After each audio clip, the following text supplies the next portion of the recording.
අද සෙෂන් එක යන්නේ පළවෙනි සෙෂන් එක පළවෙනි ලෙක්චර් එක DSA වල introduction to algorithm. එතකොට මේ සෙෂන් එකේදී බලන්නේ ඇල්ගොරිතම් එකක් කියන්නේ මොකක්ද? එතකොට ඇල්ගොරිතම් ඇනලිසිස් එකක් කරන්නේ මොකටද? ඇනලිසිස් එකක් කරන්නේ කොහොමද? එතකොට ඇනලිසිස් වල අපි බලනවා ස්ටෙප් කවුන්ට් එහෙම නැත්නම් RAM මොඩල් ඇනලිසිස් එක අනිත් එක ඔපරේෂන් කවුන්ට් එක. හරි. ඉස්සෙල්ලම අපි බලන්නේ ඇල්ගොරිතම් එක කියන්නේ මොකක්ද කියලා. එතකොට ඇල්ගොරිතම් එක ඩිෆිනිෂන් එක තමයි any well defined computer procedure කියන්නේ හොඳට විස්තර කරන ලද ඕනෙම මේ පරිගණක ක්‍රියාවලියකට කියන ඇල්ගොරිතම් එකක් කියලා. හරිද? එතකොට ඇල්ගොරිතම් එකක් මොකක් හරි ඉන්පුට් ටිකක් අරගෙන මොකක්ම හරි අවුට්පුට් එකක් දෙන්න ඕනේ. ඕක තමයි ඇල්ගොරිතම් එක ඕනෙම ඇල්ගොරිතම් එක වෙන්නේ ඔය ටික. ඒ කියන්නේ අපි මෙතන තියෙන එක්සැම්පල් එක ගත්තොත් අපි යාට 2 3 5 කියන වැලියුස් ටික ඉන්පුට් කරාට පස්සේ ඇල්ගොරිතම් එකෙන් අපිට අවුට්පුට් කරනවා 10 කියන වැලියු එක. ඒ කියන්නේ මේක 2 ධන 3 ධන 5 කියන වැලියු එක මෙතන අවුට්පුට් කරනවා. ඕක තමයි ඇල්ගොරිතම් එක වෙන්නේ. මොකක්ම හරි අපි දෙන ඉන්පුට් එකට මේ ඇල්ගොරිතම් එකකින් අවුට්පුට් එකක් දෙනවා. හරි. ඊට පස්සේ ඇල්ගොරිතම් වල තියෙන එක එක ප්‍රොපර්ටිස්. ඒ කියන්නේ ඇල්ගොරිතම් වල හරියට වැඩ කරන ඇල්ගොරිතම් එක ගුණාංග ටිකක් තියෙන්න ඕනේ. පළවෙනි එක කියනවා B කරේට්. ඒ කියන්නේ ඇල්ගොරිතම් එක අපි ගන්න ටෙස්ට් කේසස් වලට හරියන රිසල්ට් එක දෙන්න ඕනේ. අපි එක්ස්පෙක්ට් කරන රිසල්ට් එක දෙන්න ඕනේ. ඒ කියන්නේ අපි හිතමු ඉලක්කම් දෙකක් එකතු කරන එක අපි දන්නවනේ. අපිට අන්තිමට ඕනේ වැලියු එක අපිට මේ ඉතින් හදාගෙන බලන්න පුළුවන්. ඒකට කියනවා අපි ඩෙස්ක් චෙක් කියලා කියනවා IP මොඩියුල් එකේ තිබ්බවක. හරිද? එතකොට හිතන්නකෝ 2 ධන 3 කියන එක ඇල්ගොරිතම් එකකට දුන්නොත් 2 සහ 3 කියන වැලියුස් දෙක ඇල්ගොරිතම් එකකට දුන්නොත් අපි දන්නවා ඇල්ගොරිතම් එක අවුට්පුට් කරන්න ඕනේ 5 කියන එක. හරි. ඔය වගේ එකකට කියනවා ටෙස්ට් කේස් එකක් කියලා. ඒ කියන්නේ අපි ඇල්ගොරිතම් එකක් ලිව්වට පස්සේ ඒක ටෙස්ට් කරන්න පාවිච්චි කරන එකට කියනවා ටෙස්ට් කේස් එකක් කියලා. අන්නේ ටෙස්ට් කේසස් ටික සැටිස්ෆයි කරන්න ඕනේ. ඒ කියන්නේ අපි ගන්න ටෙස්ට් කේස් එක ඒකට හරියන අවුට්පුට් එක ඇල්ගොරිතම් එක දෙන්න ඕනේ. ඔක තමයි පළවෙනි එක. ඊට පස්සේ කියනවා B unambiguous කියලා. unambiguous කියන්නේ ඇල්ගොරිතම් එකකට කොයිම වෙලාවකවත් ඩිසිෂන් දෙකක් අතරින් එකක් තෝරගන්න බැරි වෙන්න බෑ. ඒ කියන්නේ තීරණයක් හරියට ගන්නේ නැතුව ඉන්න බෑ. ඕක දෙවෙනි එක. ඊට පස්සේ තුන්වෙනි එක කියනවා give the correct solution for all cases. දැන් පළවෙනි එකේ කියුවා අපි ටෙස්ට් කේසස් වලට ඕනි කරන සොලියුෂන්ස් ටික හරියට දෙන්න ඕනි කියන එක. තුන්වෙනි එකේ කියන්නේ ටෙස්ට් කේසස් විතරක් නෙමෙයි ටෙස්ට් කේසස් වලින් එළියේ තියෙන ඒවාටත් හරිම උත්තරේ දෙන්න ඕනි කියලා. අපි සමහර වෙලාවට කියනවා edge cases වලටත් හරි උත්තර දෙන්න ඕනි කියලා. edge cases කියන්නේ අපි සාමාන්‍ය user කෙනෙක් enter කරන්නේ නැහැ කියලා අපි හිතන ඒවා. එහෙමත් නැත්නම් ඉතාලම කලාතුරකින් enter කරන්න වෙන ඒවාට හරි output එක ඇල්ගොරිතම් එකකින් දෙන්න ඕන. හතරවෙනි එක කියනවා be simple කියලා. එතකොට ඇල්ගොරිතම් එකක් සාමාන්‍යයෙන් අපිට ඇල්ගොරිතම් එකක් ලියන්න පුළුවන්. හරි output එක වෙන්න ඇල්ගොරිතම් එකක් ලියන්න පුළුවන්. හැබැයි ඒක ඇල්ගොරිතම් එක සෑහෙන පේලි ගාණක් පේලි 100ක් වගේ දිග වෙන්න පුළුවන්. ඒ වුණාට ඒ ඇල්ගොරිතම් එකම සමහර වෙලාවට අපිට ලියන්න පුළුවන් පේලි 10කින් වගේ. අන්න ඒ වගේ වෙලාවට ඇල්ගොරිතම් එක අනිවාර්යෙන් සිම්පල් වෙන්න ඕනේ. කියන්නේ ඒක ඇල්ගොරිතම් එක බලලා ඒක අප්ග්‍රේඩ් කරනවා නම් අප්ග්‍රේඩ් කරන්න එහෙම නැත්නම් ඩීබග් කරන්න ලේසි වෙන්න ඕනේ. අන්තිම පොයින්ට් එක තමයි it must terminate. ඒ කියන්නේ ඇල්ගොරිතම් එකක් තමන්ගේ අවුට්පුට් එක දුන්නාට පස්සේ ඒ ඇල්ගොරිතම් එක ටර්මිනේට් වෙන්න ඕනේ. ඒ කියන්නේ ඇල්ගොරිතම් එක එතනින් ස්ටොප් වෙන්න ඕනේ. හරි. ඔය ක්වොලිටිස් පහ තමයි ඇල්ගොරිතම් වල තියෙන්නේ. දැන් ඔය එකින් එක විස්තර කරගෙන ගියොත් be correct කියන ඇල්ගොරිතම් එකක් හැම වෙලෙම ටෙස්ට් කේසස් වලට අදාළ අවුට්පුට් එක දෙන්න ඕනේ කියන එක. අපි හිතමු ඇල්ගොරිතම් එකක් තියෙන නම්බර්ස් එකතු කරන්න. හරි. එතකොට අපි මේ ඇල්ගොරිතම් එක ටෙස්ට් කරද්දී 1 ධන 2 කියන එක ඇල්ගොරිතම් එකට දුන්නොත් ඒ ඇල්ගොරිතම් එකේ තියෙන ස්ටෙප් ටික අපි ෆලෝ කරොත් 3 කියන අවුට්පුට් එක එන්න ඕනේ. 5 ධන 2 කියන එක දුන්නොත් 7 කියන එක එන්න ඕනේ. හරි. ඒ කියන්නේ 2598 ධන 1296 දුන්නොත් 3894 කියන එක එන්න ඕනේ. ඔය වගේ ඇල්ගොරිතම් එකේ අපි දන්න ටෙස්ට් කේසස් වලට හරි අවුට්පුට් එක ඇල්ගොරිතම් එක දෙන්න ඕනේ. ඕක තමයි පළවෙනි ක්වොලිටි එක. පළවෙනි ප්‍රොපර්ටි එක ඇල්ගොරිතම්ස් වල. ඊළඟට දෙවෙනි එක කියනවා be unambiguous. ඒ කියන්නේ ඇල්ගොරිතම් එකට ඩිසිෂන් දෙකක් අතරින් එකක් තෝරගන්න බාධාවක් තියෙන්න බෑ. අපි හැම එකක්ම හරියට ඩිෆයින් කරලා තියෙන්න ඕනේ. මෙතන කියනවා every step of the algorithm must be precise shall have only one interpretation. Interpret කරනවා කියන්නේ ඒ ඇල්ගොරිතම් එක කෙනෙක් තේරුම් ගන්න විදිහ. නැත්නම් කම්පියුටර් එකක් ඒ ඇල්ගොරිතම් එක තේරුම් ගන්න විදිහ. අපි එක මොකක් හරි එක ලයින් එකක් ගත්තොත් ඒක ඉන්ටර්ප්‍රීට් කරන්නේ එක විදිහයි තියෙන්න ඕනේ. ඒ කියන්නේ එතනින් එහෙම මේක මෙහෙමත් වෙන්න පුළුවන් කියලා ඇල්ගොරිතම් එකට හිතෙන්න බෑ. අන්න ඒ මේ ambiguous ගතිය තියෙන්න බෑ. ඒකට ඇල්ගොරිතම් එකක් unambiguous වෙන්න ඕනේ. හරි දෙවෙනි කෙනුත් ඒකමයි කියන්නේ there should be no vagueness about what should be done at any point. ඊළඟට තුන්වෙනි point එක කියනවා algorithm එකේ තුන්වෙනි property එක give the correct solution for all cases. දැන් අපි test cases check කරා. test cases වලට යා හරි උත්තරේ දෙනවා වගේම test cases වලින් එළියේ තියෙන ඒවාට හරි answer එක දෙන්න ඕනේ. අපි algorithm එකක් හදලා වැඩක් නැහැ. අපි දැනටම දන්න උත්තර ටික දැනටම දන්න ප්‍රශ්නයකට answers ගන්න algorithm එකක් හදලා වැඩක් නැහැ. වෙන මොනවා හරි input ටිකක් දුන්නොත් ඒත් හරි output එක එන විදිහට algorithm එක වැඩ කරන්න ඕනේ. හරි. edge cases කියන එක ඉච්චර කතා කරන්නේ නැහැ. edge cases කියන්නේ සාමාන්‍ය user කෙනෙක් එහෙම නැත්නම් algorithm එකකට අපි දෙනවා කියලා ටිකක් හිතන්න අමාරුයි. එහෙම නැත්නම් කලාතුරකින් දෙන input වලට තමයි edge cases කියලා කියන්නේ. ඒ edge cases වලත් algorithm එක හරි output එක දෙන්න ඕනේ. ඔය තමයි කියන්නේ. එතකොට අපි edge cases කියන එක අපි උදාහරණයක් විදිහට ගත්තොත් අපි හිතමු මාක්ස් අනුව ග්‍රේඩ් එක දෙන සිස්ටම් එකක් කියලා. එතකොට ලකුණු 100 කියන එකට වැඩි ලකුණු ගණනක් දුන්නොත් එයා අවුට්පුට් එක දෙන්න ඕනේ ඒ කියන ඒ පාස් එකක් කියලා නෙවෙයි. මේ ලකුණු ගාන වැරදි කියන අවුට්පුට් එක තමයි දෙන්න ඕනේ. බිංදුවට වඩා අඩු ගානක් දුන්නොත් මේ ලකුණු ගාන වැරදි කියන අවුට්පුට් එක දෙන්න ඕනේ. අන්න ඕකට තමයි edge cases කියලා කියන්නේ. right? ඊට පස්සේ හතරවෙනි point එක කියනවා be simple. be simple කියලා කියන්නේ algorithm එකක් අපිට හදන්න පුළුවන් වුණාට ඇතිතරම් ලයින් කෝඩ් ලයින්ස් දාලා කෝඩ් ලයින්ස් ගොඩක් දාලා ඇල්ගොරිතම් එකක් හදන්න පුළුවන් වුණාට ඒ ඇල්ගොරිතම් එක පුළුවන් තරම් සිම්පල් විදිහට පුළුවන් තරම් අඩු කෝඩ් ලයින් ගානකින් හදන්න පුළුවන් නම් අපි ඒ විදිහට තමයි ඇල්ගොරිතම් එක හදන්න ඕනේ. ඒකේ හේතුව තමයි ඇල්ගොරිතම් එකක් හදන එක්කෙනා නෙවෙයි ගොඩක් වෙලාවට ඇල්ගොරිතම් එක මේන්ටේන් කරගෙන යන්නේ. ඒ කියන්නේ කම්පැනි එකක් වුණත් අපි ගත්තොත් එක්කෙනෙක් ඇල්ගොරිතම් එකක් හැදුවොත් ඒ කම්පැනි එකේ සමහරට ඊළඟට එන එම්ප්ලොයි කෙනෙක් එහෙම නැත්නම් ඉන්ටර්න් කෙනෙක් ඒ වගේ කෙනෙක් තමයි කෝඩ් එක මේන්ටේන් කරන්නේ. එතකොට අර හදන එක්කෙනා දැනගන්න ඕනේ ඇල්ගොරිතම් එක පුළුවන් තරම් සිම්පල් විදිහට තියාගන්න. ඇල්ගොරිතම් එක සිම්පල් විදිහට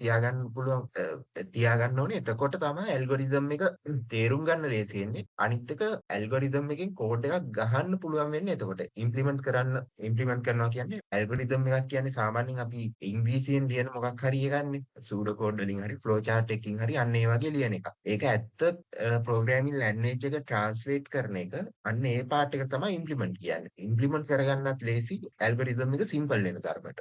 ඊට පස්සේ ඩීබග් කරනවා කියන්නේ ඇල්ගොරිතම් එකේ මොකක් හරි ඉෂුව එකක් තියෙනවා නම් අන්න ඒක හදන එක.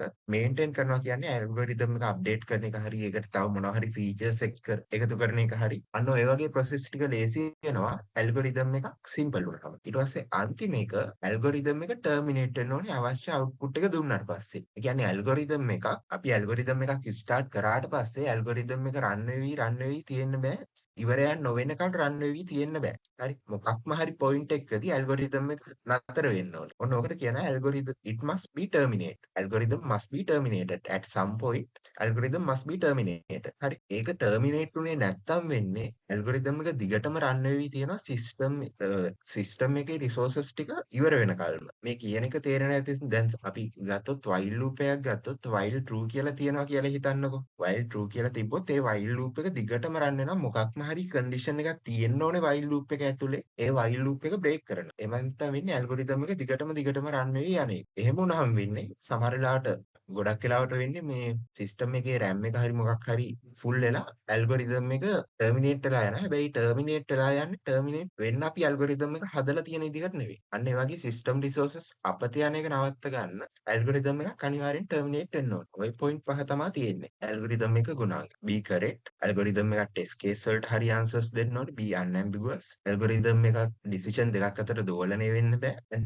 තුන්වෙනි එක give the correct solution for all cases. test cases විතරක් නෙවෙයි ඒ වගේ එළියේ තියෙන cases වලට ඇල්ගොරිතම් එක හරි solution එක දෙන්න ඕනේ. හරි output එක දෙන්න ඕනේ. හතරවෙනි එක be simple. ඇල්ගොරිතම් එක simple වෙන්න ඕනේ. line ගාන අඩු වෙන්න ඕනේ. එතකොට තමයි ඒක debug කරන්න maintain කරන්න ලේසි වෙන්නේ. පස්වෙනි එක it must terminate. terminate උනේ නැත්නම් වෙන්නේ system resources ටික run out වෙන එක. ඊට පස්සේ ඇල්ගොරිතම් එකක් use කරන්නේ මොකද්ද කියන එක. use කරන්නේ මොකටද කියන එක. හරි. එතකොට අපිට ඇල්ගොරිතම් එකක් ඇතරම ගියොත් ඕනෙම software platform එක ගොඩක් ඒ වගේ ඇල්ගොරිතම් use වෙනවා. ඒ වුණාට අපි discuss කරන ඒවා කීපයක් තියෙනවා. ඒ කියන්නේ අපි කියනවා මේවා තමයි වැඩිපුරම ඇල්ගොරිතම් use වෙන field ටික. හරි. data retrieval ඒ කියන්නේ data මොකක් හරි file එකකින් data ගන්න එක, database එකකින් data ගන්න එක. අන්න ඒ වගේ ඒවාට ඇල්ගොරිතම් use වෙනවා. ඊට පස්සේ network routing. කියන්නේ network එක තියෙන data packet එක මාරු කරන්න ඔය වගේ ඒවාට ඇල්ගොරිතම් යූස් වෙනවා. සෝටින් ඉස්සරහටත් කතා කරනවා. සෝටින් වලටත් ඇල්ගොරිතම් යූස් වෙනවා. එතකොට සර්චින් ප්‍රොසෙස් වලට යූස් වෙනවා. ඊට පස්සේ shortest path in the graph. හරි. මේවා ටික මේ සෙෂන් එකේ ඩිස්කස් කරන්න නෑ. මේවා ටික නිකන් අපි දැනගන්න ඕනේ මෙන්න මේ ෆීල්ඩ් වලට ඇල්ගොරිතම් යූස් වෙනවා කියන එක. මේ ෆීල්ඩ් වලින් එහා සෑහෙන ෆීල්ඩ් වලට ඇල්ගොරිතම් යූස් වෙනවා. ඒ වුණාට මේන්ලි මේවා තමයි ඇල්ගොරිතම් යූස් වෙන ෆීල්ඩ් එන්නේ. හරි. ඊළඟට සූඩෝ කෝඩ්. සූඩෝ කෝඩ් එකක් කියලා කියන්නේ අපි සාමාන්‍යයෙන් software development life cycle එක ගත්තොත් අපි ප්‍රශ්නේ අඳුරගත්තට පස්සේ ඒකේ ඊළඟට එන ස්ටෙප් එකක් තමයි ඒකට සොලියුෂන් එකක් ඩිසයින් කරන එක. ඒ සොලියුෂන් එක ඩිසයින් කරන්න එක්ක අපි ගන්නවා ෆ්ලෝ chart. එහෙම නැත්නම් ගන්නවා සූඩෝ කෝඩ්. ওই දෙක තමයි මේන්ලි යූස් වෙන්නේ අපේ සොලියුෂන් එක ඩිසයින් කරන්න. එතකොට සූඩෝ කෝඩ් එකක් කියලා කියන්නේ ප්‍රෝග්‍රෑමින් ලැන්ග්වේජ් එකක් නෙවෙයි. සූඩෝ කෝඩ් එකක් කියලා කියන්නේ ඇල්ගොරිතම් එක ලියන ක්‍රමවේදයක්. දැන් මේ ඇල්ගොරිතම් එක ලියන විදිහ ටෙක්නිකල් දැනුමක් නැති එක්කෙනෙක් උනත් කියවලා තේරුම් ගන්න පුළුවන් වෙන්න ඕන. ඒ කියන්නේ සිම්පල් ඉංග්‍රීසි වලින් ලියන්නේ අපි මේ සූඩෝ කෝඩ් එකක් කියන එක. හරි. ඒක තමයි කියන්නේ method of writing down an algorithm in a readable format. කියව ගන්න පුළුවන් වෙන විදිහට ඇල්ගොරිතම් එකක් ලියන එක කියනවා සූඩෝ කෝඩ් එකක් ලියනවා කියලා. හරි. සූඩෝ කෝඩ් කියන එක easy to read and understand. කියවන්නත් ලේසි, තේරුම් ගන්නත් ලේසි වෙන්න ඕනි සූඩෝ කෝඩ් එක. more expressive than a real programming language. යාර උඩින් කියන එක තමයි කියන්නේ එක්ස්ප්‍රෙසිව් කියන්නේ ඒක අපිට කියන්න ඕනේ දේ කෙලින්ම කියා ගන්න පුළුවන් ප්‍රෝග්‍රෑමින් ලැන්ග්වේජ් එකකට වඩා. දන්නකෝ Java වගේ ප්‍රෝග්‍රෑමින් ලැන්ග්වේජ් එක අපි ඉන්පුට් එක ගන්නවා නම් අපිට ස්කෑනර් යුටිලිටි එක ඉම්පෝට් කරලා එකකින් ඔබ්ජෙක්ට් එකක් හදලා ඒ වගේනේ ඉන්පුට් එකක් ගන්න ඕනේ. ඒ වුණාට සූඩෝ කෝඩ් වල නිකම්ම අපිට දාන්න පුළුවන් ඉන්පුට් කියන වර්ඩ් එක දාලා ඉස්සරහින් මොකක් හරි වැලියු එක ඒ විදිහට දාන්න පුළුවන් සූඩෝ කෝඩ් එක. එතකොට කියවන එක්කෙනෙක්ට එයා Java දන්නේ නැති වුණා සූඩෝ කෝඩ් එකකින් වෙන දේ හිතා ගන්න පුළුවන්. ඒක කියන්නේ more expressive than a real programming language කියලා. හතරවෙනි එක focus on the logic not software engineering details. ඒ කියන්නේ logic එක ගැන තමයි ඒ කියන්නේ මේ ඇල්ගොරිතම් එක කොහොමද වැඩ කරන්නේ කොහොමද flow එක යන්නේ කියන එක ගැන තමයි අපි සූඩෝ කෝඩ් වල කතා කරන්නේ. සූඩෝ කෝඩ් වලදී ඒකට තමයි අවධානය දෙන්නේ. හරි. ඊට පස්සේ සූඩෝ කෝඩ් වල අපි නීති ටිකක් වගේ තියෙනවා. ඒවා ස්ටෑන්ඩඩ් නෙවෙයි හැබැයි. හරි.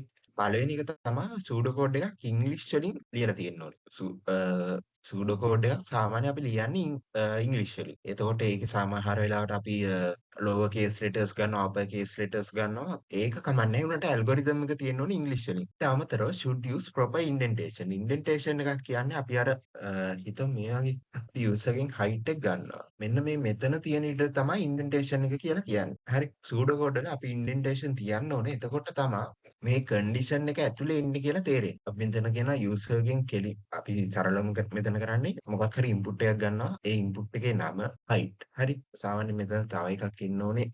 කියමු height එක කියන්නේ ඉන්ටිජර් එකක් කියලා. ඊට පස්සේ අපි යූසර් ගෙන් height එක ගන්නවා. ඊට පස්සේ ගන්න height එක 150ට වඩා වැඩි නම් අපි print කරනවා tall කියලා. එහෙම නැත්නම් අපි else block එක දානවා. අපි print කරනවා short කියලා. හරි. මෙන්න මේ තියෙන ඉඩට තමයි indentation තියනවා කියන්නේ. එතකොට බලන එක්කෙනෙක්ට මේ ඇල්ගොරිතම් එක බැලුවහම තේරුම් ගන්න පුළුවන්. හරි මේ ඉන්නේ if block එක ඇතුලේ කියන එක. හරි. එතකොට indentation තියන්න ඕනේ අපි condition එකක් ඇතුලේ තියන්න ඕනේ, loop එකක් ඇතුලේ තියන්න ඕනේ. ඒ වගේ හරියට proper indentation තියෙන්න ඕනේ. separate line for each instruction. ඒ කියන්නේ අපි ඇල්ගොරිතම් එකක් අපි ලියන්නේ නිකන් paragraph එකක් වගේ ඇල්ගොරිතම් එකක් ලියන්නේ නැහැ. නිකන් ඡේදයක් වගේ ඇල්ගොරිතම් එකක් ලියන්නේ නැහැ. ඇල්ගොරිතම් එක එක instruction එකක් යටින් ඊළඟ instruction එකක් එන විදිහට අන්නේ විදිහට තමයි ලියන්න ඕනේ. හරි. looping constructs and conditional construct. looping construct වලට තියෙනවා while loop තියෙනවා do while loop තියෙනවා. එතකොට conditional construct වලට if statement තියෙනවා switch statement තියෙනවා. ටික දන්නවනේ. ඊට පස්සේ comment තියෙනවා pseudo code වල.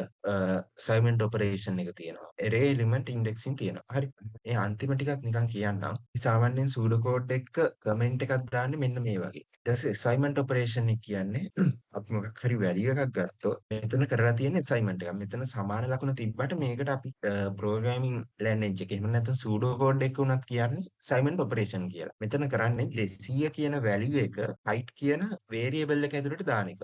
එතකොට මෙන්න මේ command එක දුන්නොත් අපිට print වෙන්නේ output වෙන්නේ 200 කියන එක. හරි. ඊට පස්සේ array indexing. array indexing සාමාන්‍යයෙන් අපි පටන් ගන්න බිඳුවේ. array එකක් කියන්නේ දන්නවනේ අර integers හරි string හරි මොකක් හරි එකම જાතිය values තියෙන එක. ඒකේ බිඳුවේ නම් මොකක් හරි value එකකට indexes ටිකක් තියෙනවා. array ඉස්සරහදී කතා කරනවා session 2 එකේ insertion sort එකේ. ඒකින්ද ඒක එහෙමම තියලා ඊළඟ එකට යමු. analysis of algorithms. analysis එකක් කියන්නේ ඇල්ගොරිතම් එකක් විශ්ලේෂණය කරනවා කියන එක. හරිද? එතකොට ඇල්ගොරිතම් එකක් විශ්ලේෂණය කරන්න ඕන වෙන්නේ අපිට මොකක් හරි ඇල්ගොරිතම් දෙකක් තියෙනවා නම් එකම ටාස්ක් එක කරන්න අපිට ඒ ඇල්ගොරිතම් එක කම්පෙයාර් කරන්න පුළුවන්. මේකට මේ ඇල්ගොරිතම් එකට වඩා වෙලාවක් යනවා. එතකොට මේ ඇල්ගොරිතම් එක මේකට වඩා efficient. මේකට වඩා කාර්යක්ෂමයි. හරි. ඊට පස්සේ predict the growth. ඔය growth එක කියන්නේ ඇල්ගොරිතම් එකක් අපි දෙන input time එක, input size එකත් එක්ක එයාගේ memory usage එක කොහොම යනවද? එයා ඒක perform කරන්න කොච්චර කාලයක් ගන්නවද? අන්න ඒකේ වර්ධනයට තමයි අන්න ඒකේ වර්ධනය ගන්න ඇල්ගොරිතම් එකක් ඇනලිසිස් කරන්න පුළුවන්. හරි. එතකොට ඇල්ගොරිතම් එකක් ඇනලිසිස් කරන එකේ අරමුණ තමයි මූලික අරමුණ තමයි අපිට තියෙන සිස්ටම් එක ලිමිටඩ් රිසෝස් ගානනේ. ඒ කියන්නේ අපිට තියෙන මෙමරි එක ලිමිට්. මෙමරි එක 32GB තිබ්බත් 64GB තිබ්බත් එතන මොකක් හරි ලිමිට් එකක් තියෙනවා. ඒ ලිමිට් එකෙන් එහාට අපිට යන්න බෑ. හරි. ඒතකොට අපි තේරුම් ගන්න ඕනේ එක තමයි කම්පියුටර් එකකට තියෙන්නේ ෆිනයිට් රිසෝසස් ගාන. ලිමිටඩ් රිසෝසස් ගාන. ඒ ලිමිටඩ් රිසෝස් ගාන කොහොම යූස් කරනවද කියන එක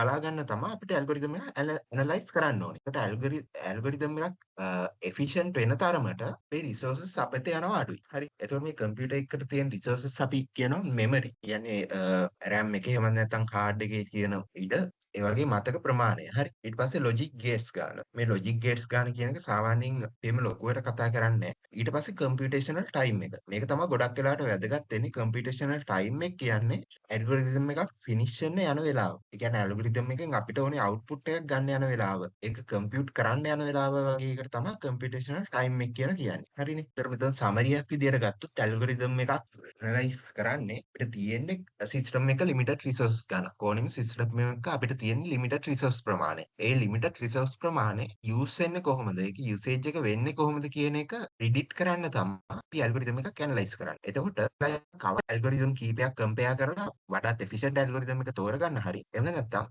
ඇල්ගොරිතම් එක ග්‍රෝ වෙන්නේ කොහොමද කියන එක. ඇල්ගොරිතම් එක ඉන්පුට් ඇල්ගොරිතම් එක රිසෝසස් කොච්චර ප්‍රමාණයක් ගන්නවද කියන එක ප්‍රෙඩික්ට් කරන්න. හරි.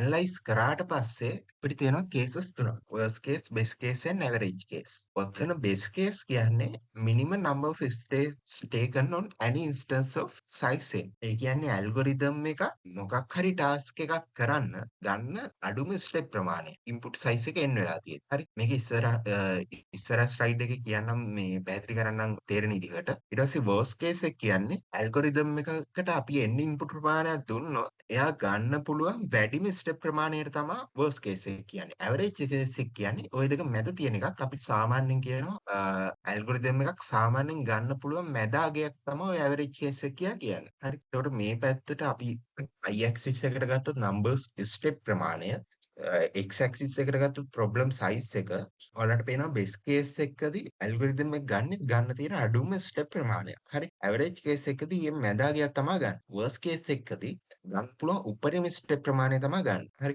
මේ මෙතන තිත් වලින් තියෙන්නේ මේ cases මැද තියෙන ඒවා. හරි. එතකොට ඔයාලට පේනවා average case එක කියන එක යන්නේ ඒ cases ඔක්කොටම මැද අගයකින්. best case එක යන්නේ y axis එකේ අදාළ x අගයට තියෙන අඩුම අගය. worst case එක යන්නේ y axis එකේ x කියන වැලියු එකට අදාළව තියෙන වැඩිම අගය. හරි. ඔක තේරෙන විදිහකට ගත්තොත් හිතමු ඔයා ටිකට් විකුණන කෙනෙක්ගෙන් ගන්නවා ටිකට්ස් 1000. ඒ ටිකට් විකුණන එක්කෙනා කියනවා මේ ටිකට් 1000 ඇතුලේ අඩුම තරම එකකවත් ඩොලර් ලක්ෂයක ප්‍රයිස් එකක් තියෙනවා. හරි. එයා එහෙම ස්ටේට්මන්ට් එකක් දෙනවා. දැන් ඔයා මොකද්ද කරන්නේ? ඔයා ටිකට් 1000ක් ගන්නවා. ඒ ටිකට් 1000 අරගෙන ඔයා එකින් එක ස්ක්‍රැච් කරලා බලන්න ගන්නවා. අර හොරලා ප්‍රයිස් එක බලන ටිකට් තියෙන්නේ. අන්න ඒ වගේ ටිකට් කියලා හිතන්නකෝ. එතකොට බෙස් කේස් එකදී වෙන්නේ ඔයා ගන්න පළවෙනි ඔයා මේ ෆයිල් එකෙන් ගන්න පළවෙනි ටිකට් එකේම ලක්ෂයක ප්‍රයිස් එකක් තියෙනවා. හරි. ඒක තමයි බෙස් කේස් එකේදී වෙන්නේ. එතකොට ඔයා ගත්ත ස්ටෙප් ප්‍රමාණය එකයි. මොකද ඔයා ගත්ත පළවෙනි ටිකට් එක ස්ක්‍රැච් කරපු ගමන් එතන තියෙනවා ඩොලර් ලක්ෂයක ප්‍රයිස් එකක්. හරි. ඇවරේජ් කේස් එකදී මොකද්ද වෙන්නේ? ඇවරේජ් කේස් එකදී වෙන්නේ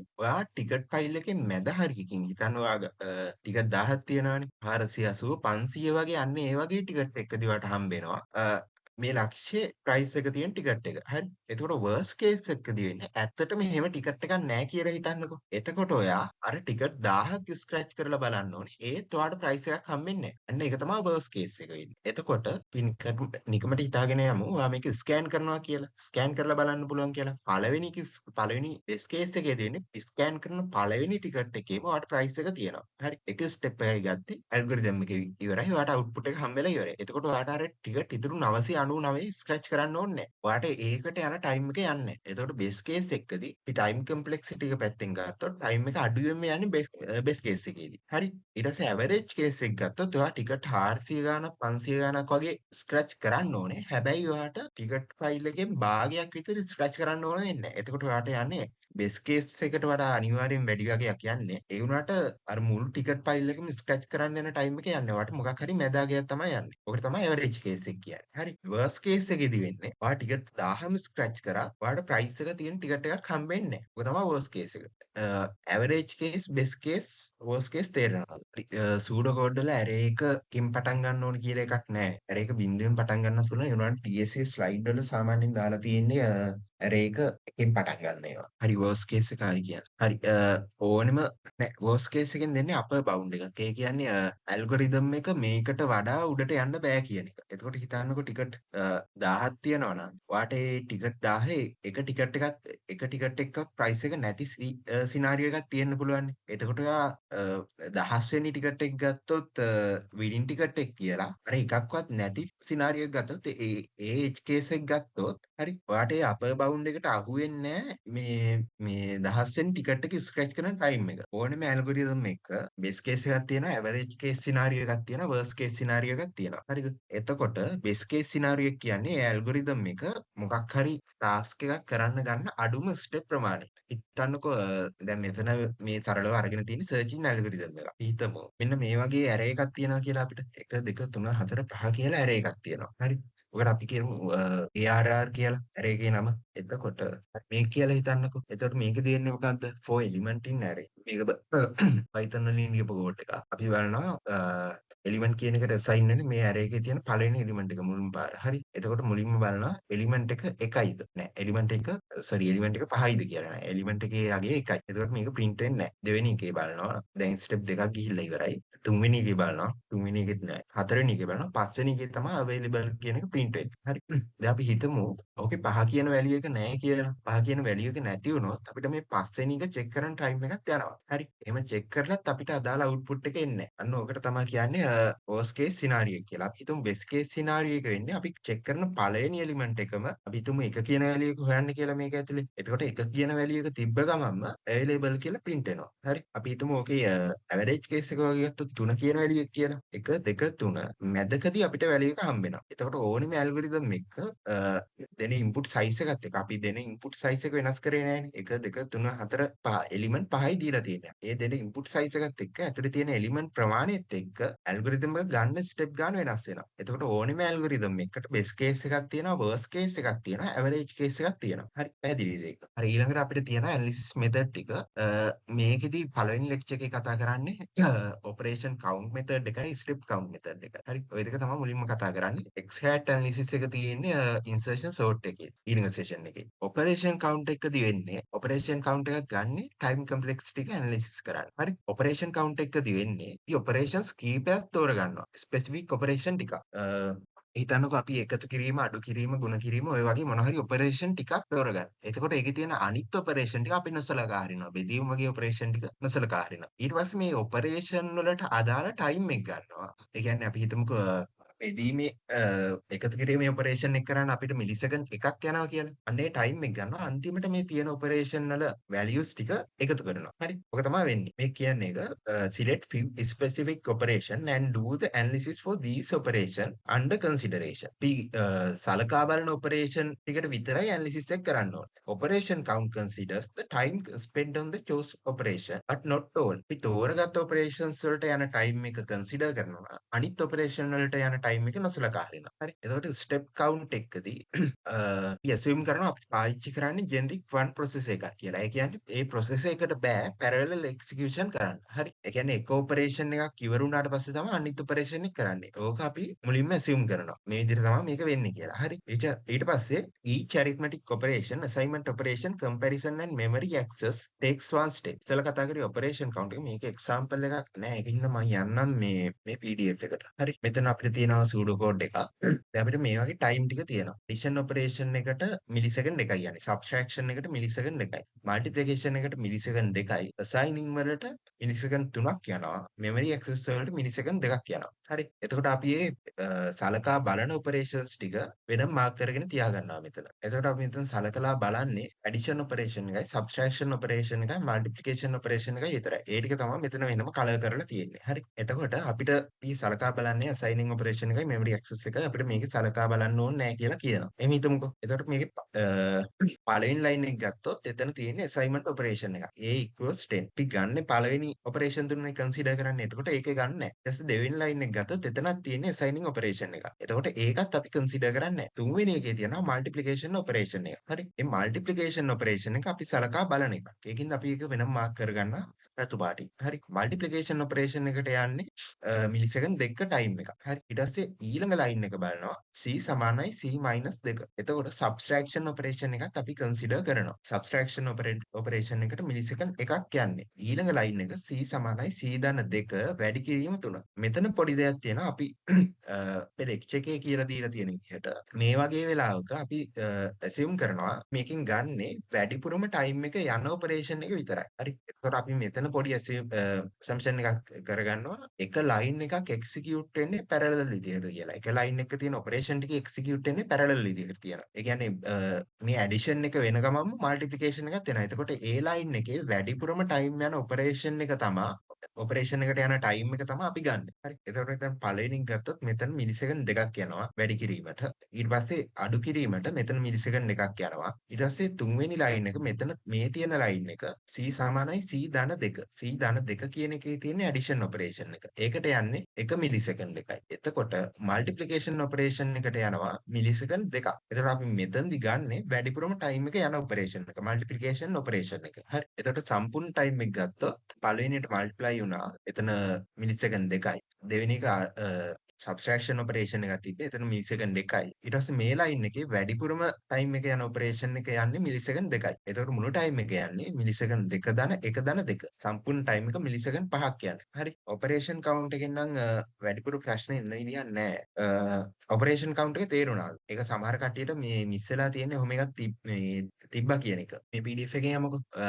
ඔපරේෂන් කවුන්ට් එක දෙන්නේ අපි ඇල්ගොරිතම් එකක් ගන්නවා. ඒ ඇල්ගොරිතම් එකේ අපි ඩිසයිඩ් කරනවා මෙන්න මේ ඔපරේෂන් ටික විතරයි අපි කවුන්ට් කරන්න කියලා. හරිද? දැන් එතකොට ඔපරේෂන් කවුන්ට් කියන මෙතඩ් එක මේක නම් අපි ගන්න මෙන්න මේ ටික විතරක් නම් ඉතුරු ඔපරේෂන්ස් ටික අපි ඒ ටික ගණන් ගන්න ඒ ටික ඉග්නෝර් කරලා දානවා. හරි. ඔක තමයි ඔපරේෂන් කවුන්ට් එකකදී අපි ගන්න පළවෙනි ස්ටෙප් ටික. අපි එතකොට මෙතනදී අරගෙන තියෙන්නේ එකතු කිරීම, අඩු කිරීම, වැඩි කිරීම කියන ඔපරේෂන්ස් තුන විතරයි. ඔපරේෂන් කවුන්ට් එකේදී. හරි. ඊට පස්සේ වෙන්නේ මොකද්ද? ඊට පස්සේ අපි බලනවා ඇල්ගොරිතම් එක. ඇල්ගොරිතම් එකේ ඒ අදාළ ඔපරේෂන් තියෙන ටික අපි මාක් කරගන්නවා. අපි ගත්තේ වැඩි කිරීම, අඩු කිරීම, එකතු කිරීම කියන ටිකනේ. ඔය ඔපරේෂන් තුන අපි අරගෙන තියෙන්නේ. ඊට පස්සේ ඒ තුනට අදාළ ටයිම් කම්ප්ලෙක්සිටි ටිකක් අපි ගන්න ඕනේ. ඉස්සෙල්ලාම මේ ටික මාක් කරගමුකෝ. අපිට අදාළ වෙන ඔපරේෂන් ටික පළවෙනි එකේ නැහැ. දෙවෙනි ලයින් එකෙත් නැහැ. තුන්වෙනි ලයින් එකෙත් නැහැ. හතරවෙනි ලයින් එකේ අපිට තියෙනවා අපි සලකා බලන එක ඔපරේෂන් එක. වැඩි කිරීම කියන ඔපරේෂන් එක. ඒ ඔපරේෂන් එකට මිලිසෙකන්ඩ් 2ක් යනවා කියලා අපිට ටයිම් එක දීලා තියෙනවා. හරි. මල්ටිප්ලිකේෂන් එකට වැඩි කිරීමට මිලිසෙකන්ඩ් 2ක් යනවා. ඊට පස්සේ ඊළඟ ලයින් එක බැලුවොත් c සමානයි c 2. අඩු කිරීම කියන ඔපරේෂන් එක තියෙනවා. අඩු කිරීම කියන ඔපරේෂන් එකට මිලිසෙකන්ඩ් 1ක් යනවා කියන ටයිම් එක දීලා තියෙනවා. තුන්වෙනි එක c සමානයි c ධන 2 වැඩි කිරීම 3. මෙතන ඔපරේෂන් දෙකක් තියෙනවා. ඔපරේෂන් දෙකක් තියෙන වෙලාවට කරන්නේ ස්ටෙප් කවුන්ට් එකේදී කන්සිඩර් කරන්නේ ටාස්ක් දෙකක් පැරලලි එක්සිකියුට් වෙන්නේ නැහැ කියලානේ. මේකෙදී අපි assume කරනවා ටාස්ක් දෙකක් පැරලලි එක්සිකියුට් වෙන්න පුළුවන් කියලා. අපි හිතමු එතකොට එතන වැඩි කිරීම කියන ඔපරේෂන් එකට යන්නේ මිලිසෙකන්ඩ් එකක්නේ. සෝරි. එකතු කිරීමට යන්නේ මිලිසෙකන්ඩ් එකක්. වැඩි කිරීම කියන එකට යන්නේ මිලිසෙකන්ඩ් දෙකක්. හරි. එතකොට එක ලයින් එක තියෙනවා මේ විදිහට පැරලලි එක්සිකියුට් වෙනවා කියන එක තමයි කියන්නේ. එතකොට මේක මේ එකතු කිරීම කියන එක එක්සිකියුට් වෙන්නේ වැඩි කිරීම කියන එක එක්සිකියුට් වෙන ගමන්මයි. ඔක අපි assume කරනවා ඔපරේෂන් කවුන්ට් එකකදී. හරි. එතකොට මේ ලයින් එකේදී මේ ලයින් එක තමයි අපිට ටිකක් තේරුම් ගන්න අමාරු එකට තියෙන්නේ. මේ එකතු කිරීම සහ වැඩි කිරීම කියන එක වෙන්නේ එකම වෙලාවේ. එක සිංගල් ලයින් එක තියෙන හින්දා. එතකොට මේකෙන් වැඩිම ටයිම් එකක් යන ලයින් එක තමයි අපි ගන්නෙ. හරි. එතකොට මේකේ ටයිම් කම්ප්ලෙක්සිටි එක ගත්තොත් පළවෙනි එකේ වැඩි කිරීමට මිලිසෙකන්ඩ් 2යි. දෙවෙනි එකේ අඩු කිරීමට මිලිසෙකන්ඩ් 1යි. තුන්වෙනි එකේ මෙතන මිලිසෙකන්ඩ් 1ක් යනවා. ඒ වුණාට මේ මිලිසෙකන්ඩ් එක යන්නේ මෙන්න මේකත් එක්සිකියුට් වෙන ගමන්මයි. එතකොට මේක එක්සිකියුට් වෙලා ඉවර වෙලා නෙවෙයි මෙන්න මේක එක්සිකියුට් වෙන්නේ. හරි. එහෙම නැත්නම් මේක ඉවර වෙලා නෙවෙයි මේක වෙන්නේ. මේ දෙකම එක ටයිම් එකේ තමයි වෙන්නේ. පැරලල් එක්සිකියුෂන් එකක් වෙන්නේ. එතකොට ඒ දෙකෙන් වැඩිම වෙලාව යන එක තමයි අපි කන්සිඩර් කරන්නේ. එතකොට මෙතන 2යි, මෙතන 1යි, මෙතන ඔපරේෂන් දෙකක් තිබ්බට වැඩිම ටයිම් එකක් යන ඔපරේෂන් එක තියෙන්නේ මේක. අන්න ඒකින්ද මෙතනත් මිලිසෙකන්ඩ් 2යි යන්නේ. එතකොට ටයිම් කම්ප්ලෙක්සිටි එක එනවා මිලිසෙකන්ඩ් 2 දාන මිලිසෙකන්ඩ් 1 දාන මිලිසෙකන්ඩ් 2. එතකොට ටයිම් කම්ප්ලෙක්සිටි එකේදී අපි සලකා බලන්නේ අපි කන්සිඩර් කරන ඔපරේෂන් එක වලට යන ටයිම් එක විතරයි. එතකොට කන්සිඩර් කරන ඔපරේෂන්ස් ගානත් වැඩක් වෙන්නේ නැහැ ටයිම් කම්ප්ලෙක්සිටි එකේදී. අනිත් ඔපරේෂන්ස් කොහොමත් වැඩක් වෙන්නේ නැහැ. හරි. දැන් පැහැදිලිද ඒක? ඊළඟට ස්ටෙප් කවුන්ට් එක. ස්ටෙප් කවුන්ට් එකේදී අපි ඔපරේෂන් කවුන්ට් එකේදී පැරලල් ප්‍රොසෙස් වල අලෝ කරානේ. ඒ වුණාට ස්ටෙප් කවුන්ට් එකේදී අපි එහෙම කරන්නේ නැහැ. ස්ටෙප් කවුන්ට් එකේදී එක කොටසක් එක්සිකියුට් වෙන්නේ එක ලයින් එකක් එක්සිකියුට් වෙන්නේ. ඊට කලින් තියෙන ලයින් එකට පස්සේ කියන එක තමයි ස්ටෙප් කවුන්ට් එකේදී කරන්නේ. හරි. ඊට පස්සේ කියනවා each arithmetic operation, assignment operation, comparison and memory access takes one step. arithmetic operation කියන්නේ එකතු කිරීම, අඩු කිරීම, අන්න ඒ වගේ අර මේ අපි ගන්න ඔපරේෂන් ටික ඒ ටික arithmetic operation ටික. assignment operation එක දන්නවා. comparison operation එක ගන්න මෙතන memory access කියලා කියන්නේ එක මොකක් හරි print කරද්දී එහෙම නැත්නම් array එකකින් element එකක් access කරද්දී. ඔය ටික තමයි අපි consider කරන්නේ. memory access එකදීත් එක step එකයි යන්නේ. හරි. එතකොට step count එකේදී එහෙම නැත්නම් RAM model analysis එකේදී running time එක කියලා කියන්නේ මේ ඔක්කොම step වල එකතුව. හරි. සාමාන්‍ය මෙන්න මේ සරලෙක් ගමුකෝ. මේකේ loops මුකුත් නැහැ. එතකොට මේක ගන්න පුළුවන් ලේසියෙන්. එතන තියෙන assignment operation එකක්. assignment operation එක step එකයි යන්නේ. ඊළඟට දෙවෙනි එකත් assignment operation එකක්. එතනත් එක step එකයි යන්නේ. තුන්වෙනි එකේ options තුනක් විදිහට යනවා. මෙතන memory access එක step එකක්. ඊළඟට වැඩි කිරීම කියන එක step එකක්. assignment operation එක step එකක්. හරි. එතකොට තුන්වෙනි එකේ steps තුනක් විදිහට යනවා. එතකොට හතරවෙනි ලයින් එකේ ස්ටෙප් දෙකක් යනවා. මෙතන අඩු කිරීම එක ස්ටෙප් එකක්. මෙතන assignment operation එක ස්ටෙප් එකක්. හරි. ඊට පස්සේ පස්වෙනි ලයින් එකේ එතන ස්ටෙප් යනවා එකයි. assignment operation එක, addition operation එක, multiplication operation එක ඔක්කොම operations තුනක් යනවා එතන. මේ ලයින් එකේ ඒත් එක ස්ටෙප් එකක් යනවා memory access ස්ටෙප් එක. C කියන එකේ තියෙන value එක access කරන්න ඒ ස්ටෙප් එක යනවා. හරි. එතකොට මේ එක ලයින් එකකට ඉස්සරහින් අපි ලියා ගන්න ඕනේ කොච්චර ස්ටෙප් ප්‍රමාණයක් යනවද කියන එක. හරි. ඕකනේ අපිට තියෙන ඔපරේෂන් ටික. පළවෙනි එකේ assignment operation එක විතරයි. එතකොට එක ස්ටෙප් එකයි යන්නේ. දෙවෙනි එකේ assignment operation එක විතරයි එක ස්ටෙප් එකයි. තුන්වෙනි එකේ multiplication operation එක තියෙනවා. මෙතන memory access operation එකක් ගන්නවා. මොකද C කියන එකට assign කරාට අපි A කියන එකේ value එකක් ගන්නවා. හරි. එතකොට එතන memory access operation එක අපි ගන්නවා. එතකොට memory access එකයි, multiplication වලට එකයි, assignment operation එකට එකයි. මුළු ස්ටෙප්ස් ගන්න තුනක් යනවා. හරි. ඊට පස්සේ C කියන එක ගත්තොත් හතරෙන් ලයින් එක ගත්තොත් එතන ඔපරේෂන් දෙකයි තියෙන්නේ. පළවෙනි එක subtraction operation එකයි, දෙවෙනි එක assignment operation එකයි. එතකොට මුළු steps ගන්න දෙකයි. මෙතන ගත්තොත් මුළු steps තුනක් යනවා. addition operation එක, multiplication operation එක, තුන්වෙනි එක assignment operation එක. ඊට පස්සේ මෙතන යන්නේ එක step එකයි. හරි. දැන් ඔය මුළු එකේ එකතුව තමයි අපි time complexity එක විදිහට ගන්න. 1 ධන 1 ධන 3 ධන 2 ධන 3 ධන 1. හරි. ඕකේ මුළු වැලිය එක අපිට එනවා time complexity එක 11යි කියලා. හරි. තුන්වෙනි ලයින් එකේ වෙන්නේ අපි C කියන එකට තමයි මේ වැලිය එක assign කරන්නේ. හරි. assignment operation එකට එකක් යනවා. ඒක දන්නවා. ඒ වුණාට මෙතන අපි තව variable එකක් use කරනවා A කියලා. හරි. එතකොට A variable එක access කරන්න තව එකක් යනවා. මොකද මෙතන මතක ඇති each arithmetic operations. මෙතන arithmetic operation එකට තියෙන්නේ වැඩි කිරීම කියන එක. ඒකට එකක් යනවා. එක step එකක් යනවා. assignment operation එක තියෙන තැන C කියන එකට ඉස්සරහින් assignment operation එක තියෙනවා. comparison එකක් නැහැ මේකේ. memory access A කියන variable එක ඇතුලේ තියෙන value එක access කරන්න එක operation එකක් යනවා. හරි. මෙතන අපි ඒක ගණන් ගන්න නැත්තේ මෙතන අපි assign කරන්නේ C කියන එකටනේ. ඒකින්ද C කියන එකේ value එක access කරනවා කියන එක අපි නොසලකා හරින එක තමයි වෙන්නේ. මෙතන අපි වෙන variable එකක් access කරන හින්දා තමයි මෙතන මේ විදිහට දාලා තියෙන්නේ. හරි. එතකොට මෙතන time complexity එක එනවා 11ක් කියලා. ඊළඟට loop එකකදී step count එක කරන්නේ කොහොමද කියන එක. හරි. loop එකකදී මේ සරල loop එක ගමුකෝ. for I equals 1 to 3. ඒ කියන්නේ I කියන value එක 1 2 3 ඔය කියන 3 වෙනකල් රන් වෙන එකක් ගමුකෝ. එතකොට මෙතන ස්ටෙප්ස් දෙකක් යනවා. assignment operation එකයි addition operation එකයි. හරි. එතකොට මේ for loop එකේදී අපිට තේරුම් ගන්න කියන එක තමයි මෙතන. for loop එකකදී වෙනවා assignment operation එකක් වෙනවා. for loop එකේ මේ i කියන variable එකේ value එක increment වෙන operation එක වෙනවා. ඒත් එක්කම comparison operation එකකුත් වෙනවා. හරි. ඒක සරලව ගත්තොත් මුලින්ම i කියන එකේ value එක තියෙන එකයි. හරි. ඕකට එක step එකක් යනවා assignment එකට. ඊට පස්සේ අපි compare කරලා බලනවා i කියන එකේ value එක එකයිනේ. එක කියන එක අඩුයි හෝ සමානයිද 3ට. ඒක true වෙනවා. ඒක true වුණාම ඒක compare කරන්න එක step එකක් යනවා. හරි. ඒක true හින්දා අපි මේක එකපාරක් increment කරනවා. එතන increment කරන්න i+1 කියන එකේ increment එකට එක step එකක් යනවා. ඊට පස්සේ ඒ i කියන value i කියන variable එකට ඒ increment වෙච්ච value එක assign කරන්න තව step එකක් යනවා. එතකොට එතන steps දෙකක් යනවා. හරි. ඊට පස්සේ ආයෙ බලනවා දැන් i කියන එකේ value එක 2යි. 2 කියන එක අඩුයි හෝ සමානයි 3ට. එතන comparison එකට එක step එකක් යනවා. ඒක true හින්දා i කියන එකේ value එක තව පාරක් වැඩි කරලා i කියන එක value එකක් increment කරලා ඒක i එකට assign කරනවා. හරි. එතකොට දෙකට එකක් එකතු වෙනවා. එතන එක step එකක් යනවා incremented step එක. assignment එක assign එකට තව step එකක් යනවා. එතකොට එතන steps ආයෙ දෙකක් යනවා. හරි. ඊට පස්සේ තුන්වෙනි එක බලනවා. මෙතනත් comparison එකක් වෙන්නේ. true වෙනවා. ඊට පස්සේ i කියන එකේ මෙතන කලින් කිව්වා වගේම increment එකයි assignment එක වෙනවා. step දෙකක් යනවා. ඊට පස්සේ මෙතනින් එහාට ආයෙ මේක increment වෙන්නේ නැහැ. හරි. මොකද මෙතන මේ statement එක false වුණාම එතනින් එහාට ආයෙ මේක increment කරන්නේ නැහැ. එතකොට යන මුළු step ගාන ගත්තොත් assignment කියන එක 4 පාරක් වෙලා තියෙනවා. comparison එක 4 පාරක් වෙලා තියෙනවා. increment කියන එක 3 පාරක් වෙලා තියෙනවා. හරි. එතකොට ඔක්කොම 10 පාරක් වෙලා තියෙනවා. මේක ඔයාලට මතක තියාගන්න ලේසි. මේ loop එකක් දැක්කම ඒක රන් වෙන වාර ගාන අපිට හිතා ගන්න පුළුවන්. අන්නේ වාර ගාන ගන්නකො. එතකොට මේක රන් වෙන්නේ 3 පාරයි කියලා දන්නවනේ. 1 2 3 කියන පාරවල් වල විතරයි. හරි. ඒ 3 කියන එකට එකක් එකතු කරන්න. එතකොට 4යි. 4 ඒවා දෙකුයි තව 3කුයි තමයි යන්නේ. ඒ විදිහට මතක තියාගන්න මේ අමතක කරනවා. එතකොට මෙතන ඔක්කොම steps 11ක් යනවා. හරි. එතන step 11ක් යනවා. for loop එකේ step 11ක් යනවා. ඊට පස්සේ මේ කොටස ගත්තොත් මෙතන එක loop එකක් ඇතුලේ step දෙකක් යනවා. assignment operation එකට එක step එකක් යනවා. addition operation එකට තව step එකක් යනවා. එතකොට මේ loop එක 3 පාරක් run වෙනවනේ. එතකොට මේ operation දෙක මේ steps දෙක 3 පාරක් repeat වෙනවා. හරි. එතකොට දෙක වැඩි කිරීම 3. step සම්පූර්ණ steps 6ක් යනවා එතන. ඊට පස්සේ අන්තිමට මේ print i කියන එකේ යන්නේ memory access එක. i කියන value එක access කරනවා. එතකොට එතන එක step එකක් යනවා. හරි. එතකොට total step ගන්න 11 දන 6 දන 1 18යි. step count එක ඒක තේරුණාද මේ සාමාන්‍ය for loop එක. දැන් while loop එක වෙන විදිය බලමු.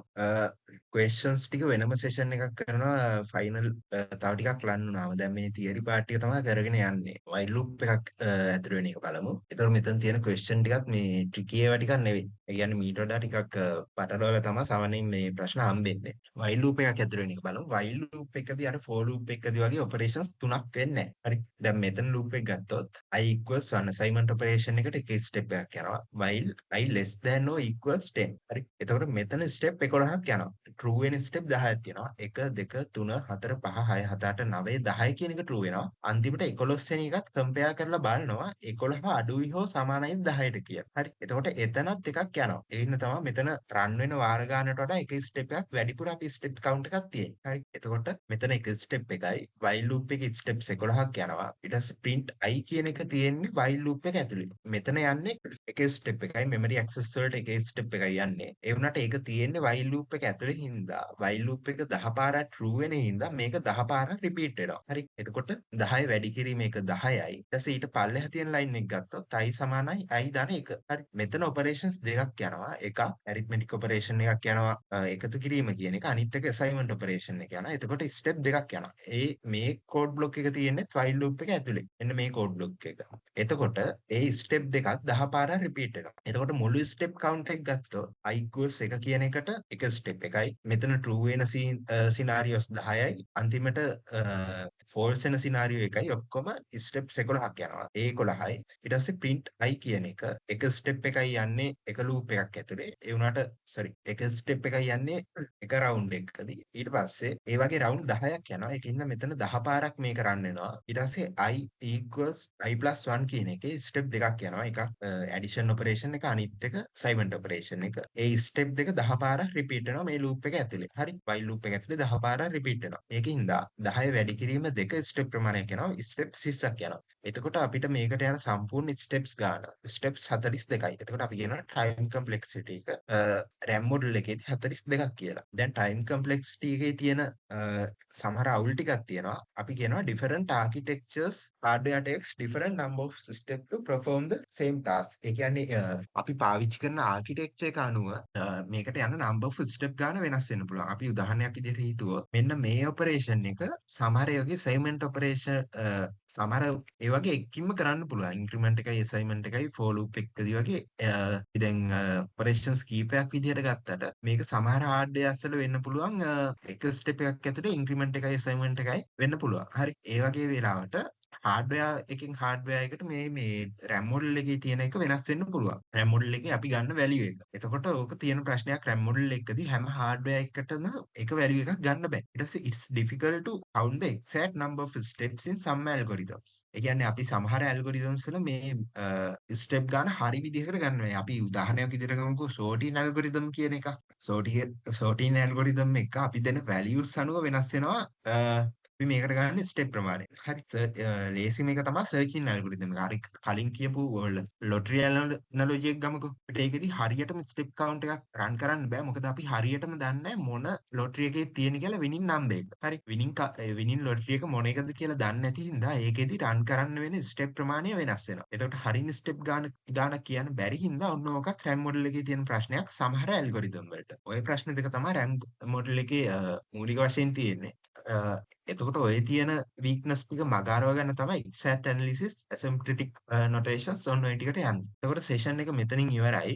ඔයාලට මොනවා හරි තේරුම් නැති part එකක් තියෙනවා නම් theory part වල ඒක පොඩ්ඩක් කියන්න. මේ PDF එක site එකේ තියෙනවා. site එකට ගිහිල්ලා ගන්න PDF එක මොනවා හරි ප්‍රශ්න තියෙනවා නම් අහන්න. නැත්නම් session එක මෙතනින් නවත්තමු.